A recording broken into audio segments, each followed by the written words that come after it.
இருமா, உனக்கு தாம்மா ஒரு 10 புடவை எடுக்கணும்னு நினைச்சிட்டு இருக்கேன். நமக்கா 10 புடவை? நம்ம அத்தை என்னமோ நினைச்சோம். பரவாயில்லையே. உனக்கு என்னென்ன கலர்லமா எடுக்கலாம்? உனக்கு எந்த கலர்ல சூட் ஆகும்னு எனக்கு தெரியாது. நீயே வந்து எடுத்துட்டா நல்லா இருக்கும். ஐயோ ஐயோ ஐயோ, நம்ம அத்தை இவ்வளோ நல்லவங்களா இருக்காங்க. அது தெரியாம நம்ம அத்தையை எவ்வளோ திட்டியிருப்போம், எவ்வளோ பேசியிருப்போம். அப்பா, நம்மளே கூப்பிடுறாங்க, நம்மளும் போயிட்டு வந்துடலாம். ஏய், நீயே இன்னைக்கு மாசம் மாசம் நின்றுட்டு இருக்க. நீங்க 10 புடவை எடுத்தரேன்னு சொன்னீங்கல்ல அத்தை, அதுலதான் ஷாக் ஆகி நிக்கிறேன். எப்ப போலாம் அத்தை? இன்னைக்கு போலாமா நாளைக்கு போலாமா? 10 புடவையா? நான் எப்ப சொன்னேன்?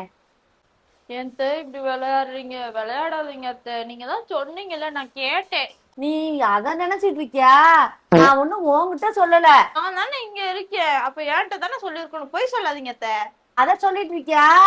நான் இன்ன வரையும் என் மகிட்ட தான் பேசிட்டு இருந்தேன். இந்தா இதுலதான். இத நம்ம திட்டுறதுல தப்பே இல்லை.